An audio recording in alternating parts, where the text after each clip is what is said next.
തിരുവിതാംകൂറിലെ രാജാക്കന്മാർ. അവിട്ടം തിരുനാൾ ബാലരാമവർമ്മ അശക്തനായ രാജാവായിരുന്നു. ഇദ്ദേഹത്തിന്റെ ഭരണകാലത്താണ് ബ്രിട്ടീഷ് അധിനിവേശം നടക്കുന്നത്. ഇദ്ദേഹത്തിന്റെ ഭരണകാലത്തെ പ്രശസ്തനായ ദിവാനായിരുന്നു വേലുത്തമ്പി ദളവ.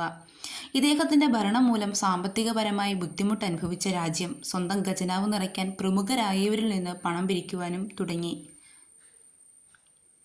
ഇദ്ദേഹത്തിന്റെ ഭരണകാലത്താണ് കുണ്ടറ വിളംബരം നടക്കുന്നത്. 1809 ജനുവരി 11.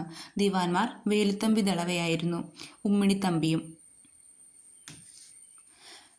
വേലുത്തമ്പി ജനിച്ച വർഷം 1765 കൽക്കുളം, അത് കന്യാകുമാരി. Real name Velayudhan Chembakaraman. അഴിമതിക്കാരും സത്യസന്ധനല്ലാത്തവരുമായ ഉദ്യോഗസ്ഥരെ പിരിച്ചുവിട്ടു ഭരണത്തിൽ നിന്ന്. 1802 തിരുവിതാംകൂർ ദിവാനായി. കൊല്ലത്ത് ഹജൂർ കച്ചേരി സ്ഥാപിച്ചു. വേമ്പനാട്ട് കായലിനെ പാതിരാമണൽ തുരുത്ത് വെട്ടിത്തെളിച്ച് കൃഷിയോഗ്യമാക്കി. തിരുവിതാംകൂറിൽ സഞ്ചരിക്കുന്ന കോടതി സ്ഥാപിച്ചു. 1809 മണ്ണടി ക്ഷേത്രത്തിൽ ആത്മഹത്യ ചെയ്തു. പത്തനംതിട്ട. ശിരസ് ബ്രിട്ടീഷുകാർ പ്രദർശിപ്പിച്ച സ്ഥലം കണ്ണമ്മൂല. സ്മാരകം സ്ഥിതി ചെയ്യുന്നത് മണ്ണടി.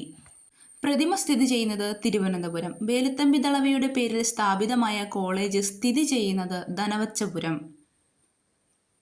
ഉമ്മിണിത്തമ്പി വേലുത്തമ്പിക്ക് ശേഷമായ ദിവാൻ. ബാലരാമപുരം പട്ടണം പണി കഴിപ്പിച്ചു. വിഴിഞ്ഞം തുറമുഖം വികസിപ്പിച്ചു. തിരുവിതാംകൂറിൽ കാവൽ എന്ന പേരിൽ പോലീസ് സേനയ്ക്ക് തുടക്കം കുറിച്ചു.